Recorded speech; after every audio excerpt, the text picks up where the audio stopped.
Hello दोस्तों, आपका स्वागत है अपने YouTube channel AK success point में।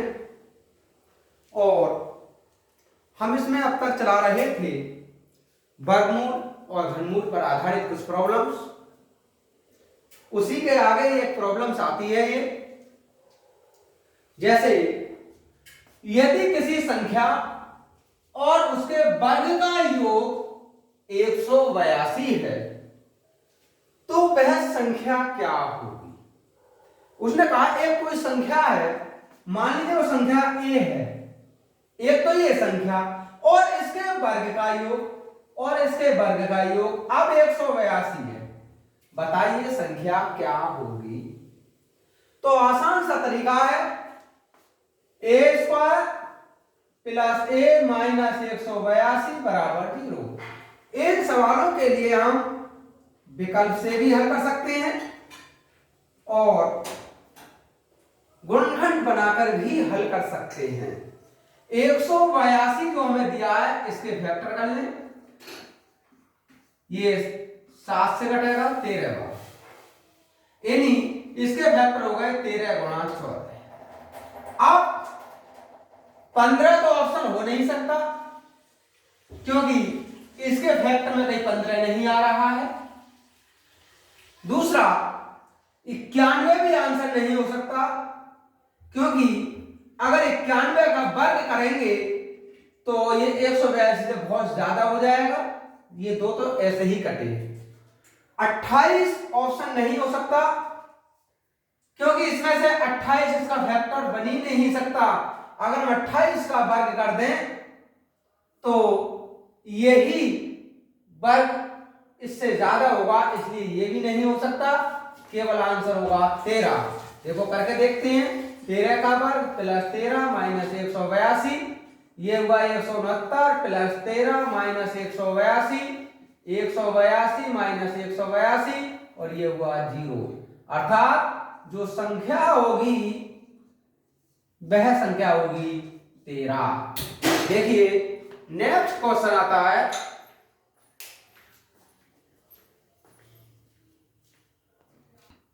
देखिए नेक्स्ट आता है, दो संख्याओं के वर्गों का योग 386 है। संख्या नहीं पता क्या होंगी। यदि एक संख्या 5 है तो कहां दूसरी संख्या क्या हो जाएगी। तो इसका मतलब a स्क्वायर और दूसरी संख्या इन्होंने 5 दे रखी है। अब ये 386 है।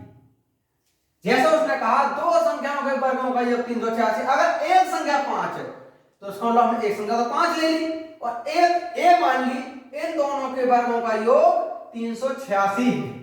ये हुआ a स्क्वायर प्लस 25 बराबर होगा 386, a स्क्वायर बराबर होगा 386 माइनस 25 और ये हो जाएगा 1 6 1 और a बराबर हो जाएगा वर्गमूल 361 अर्थात 19।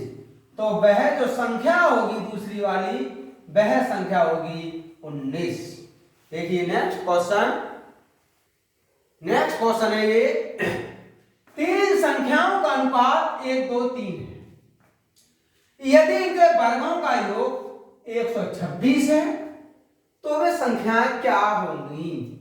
तो मान लीजिए कि जो संख्याएं हैं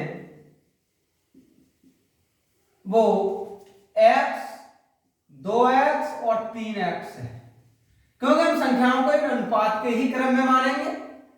आगे कहा इन संख्याओं के वर्गों का योग 126 है, यानी x का वर्ग 2x का वर्ग 3x का वर्ग अब 126 है। ये होगा x का वर्ग 4x का वर्ग 9x का वर्ग अब 126। ये होगा 14x का वर्ग बराबर 126, x का वर्ग बराबर 9, तब x बराबर 3। उसने कहा था कि वो संख्याएं क्या होंगी। तो संख्याएं होंगी x यानी 3, 2x 2 गुणा 3, 3x 3 गुणा 3 अर्थात 3 6 और 9।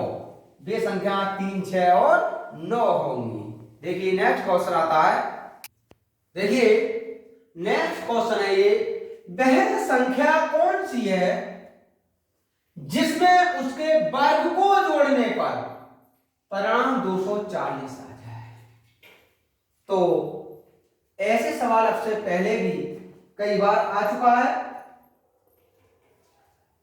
मान लीजिए इसका ए ऑप्शन है 15, बी ऑप्शन है 16, सी ऑप्शन है 18 और डी ऑप्शन है 20।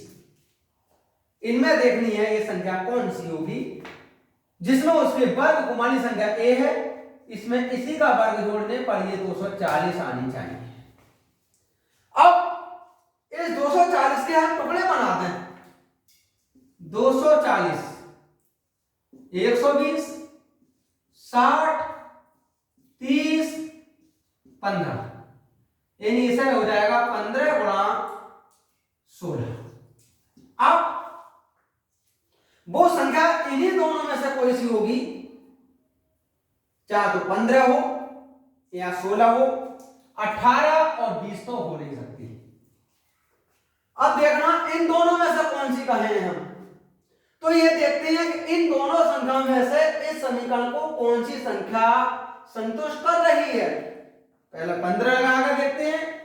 15 प्लस 15 का वर्ग, अब ये 240 आना चाहिए। 15 प्लस 225 बराबर 240, ये भी 240 और ये भी 240। इसका मतलब यही सही होगी और ये नहीं होगी। तो इसका जो आंसर होगा, यानी जो संख्या होगी, वह संख्या होगी 15। देखिए नेक्स्ट क्वेश्चन, देखिए सवाल आता है अगला।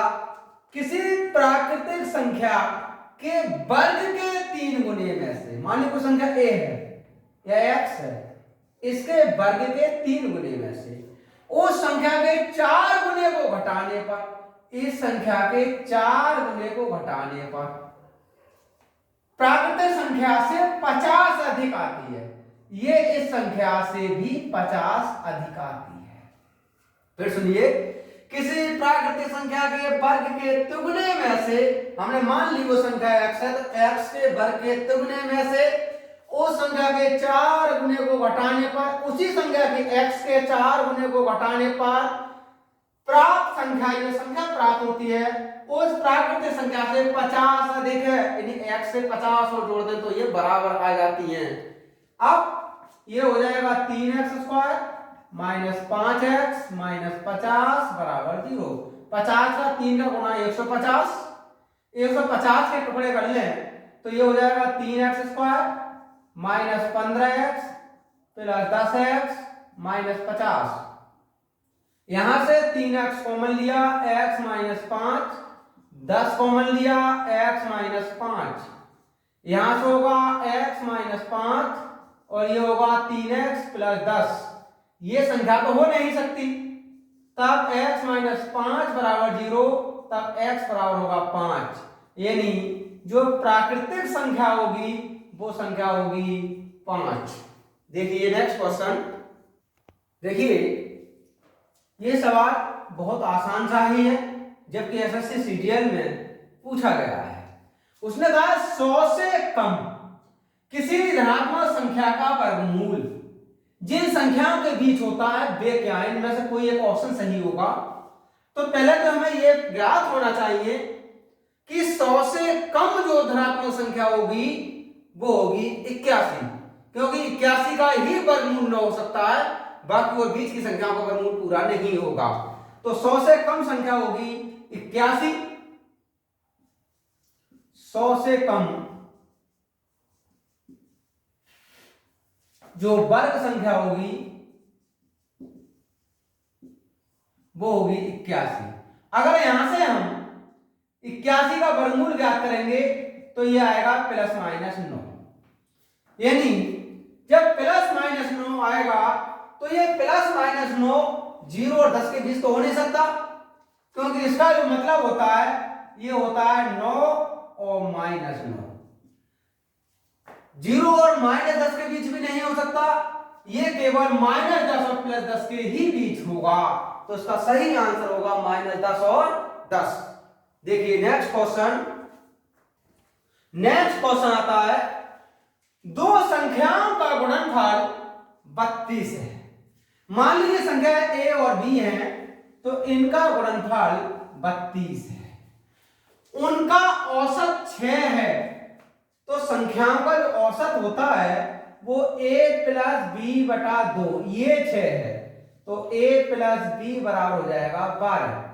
फिर कहा उनके घनों का योग क्या होगा। इसके दोनों ओर अगर हम घन कर लें और इधर भी कर लें 12 की घात 3, ये होगा a की घात 3 प्लस b की घात 3 प्लस 3ab और a प्लस b। 12 की घात 3 का मतलब है 1728। a की घात 3 प्लस b की घात 3, ab का मान 32 और a प्लस b का मान ये वाला 12, ये होगा 1728। a की घात 3 प्लस b की घात 3, ये होगा 1728। इसे 32 12 3 36 गुणा 32, ये होगा 1728। 36 दूनी 72 हासिल 7, 36 3 108 और 7 115, ये बचेगा 600 576। यानी उन संख्याओं के घनों का जो योग होगा वो होगा 576। देखिए नेक्स्ट क्वेश्चन, देखिए बहुत अच्छा सवाल दिया है ये। कुछ लड़कों ने अकाल राहत फंड के लिए 400 रुपए एकत्रित किए। मान लीजिए कि जो लड़के थे वो एक्स है, प्रत्येक लड़के ने 25 पैसे के उतने सिक्के दिए जितने की लड़के थे। तो मान लीजिए लड़के तो एक्स थे, एक लड़के ने 25 पैसे के सिक्के दिए, तब ये 400 रुपए एकत्रित हुए। हमने 25 पैसे को 100 से भाग करके रुपए बना लिया है, क्योंकि 1 रुपए में 100 पैसे, इसलिए 25 पैसे को रुपए में बनाएंगे, 100 से डिवाइड कर देंगे। या तो इधर के पैसे बढ़ा लीजिए या इधर के रुपए, एक साइड आपको करनी ही होगी। यहां से 25 चौका 100, ये हुआ एक्स स्क्वायर, 4 चौक 16, एक्स बराबर हुआ 40। उसने ये कहा था कि लड़के कितने थे, तो उसमें जो लड़के थे वो थे 40। देखिए नेक्स्ट क्वेश्चन, देखिए नेक्स्ट क्वेश्चन है किन्हीं दो क्रमागत पूर्णांकों के वर्गों के बीच का अंतर किसके बराबर होगा। अब मान लीजिए जो पूर्णांक है वो x और x प्लस 1 है, इनके वर्गों के बीच का अंतर, तो देखते हैं वर्गों के बीच का अंतर। ये हो जाएगा x प्लस 1 का वर्ग और ये हो जाएगा x का वर्ग। खोलिए इसे, x square plus 2x plus 1 minus x square, ये हो जाएगा 2x प्लस 1। इसे लिख सकते हैं x प्लस 1। ये पहला पूर्णांक है, ये दूसरा पूर्णांक है, यानी पहला पूर्णांक प्लस दूसरा पूर्णांक। उसने कहा था दो क्रमागत पूर्णांकों के वर्गों के बीच का अंतर बराबर होता है उन पूर्णांकों के योगफल के। यहां लिखेंगे दोनों पूर्णांकों के योगफल के। तो सीधी बात हुई कि दो क्रमागत पूर्णांकों के वर्गों के बीच का अंतर उन दोनों पूर्णांकों के योगफल के बराबर होता है। देखिए आप किसी भी प्रकार का किसी भी परीक्षा से संबंधित कोई भी प्रैक्टिस सेट ले लें, सभी प्रैक्टिस सेट में सारे ही चैप्टर दिए होते हैं। आप किसी भी प्रैक्टिस सेट से इन सवालों के अभ्यास करें। अगर कहीं कोई भी प्रॉब्लम्स आती है कमेंट में बताएं, हम आपको उसका जवाब देंगे। तथा हमारे चैनल के लिए सब्सक्राइब करें, लाइक करें और अधिक से अधिक दोस्तों में शेयर करें, जिससे कि आने वाली वीडियो का नोटिफिकेशन आपको समय से प्राप्त हो सके। जय हिंद।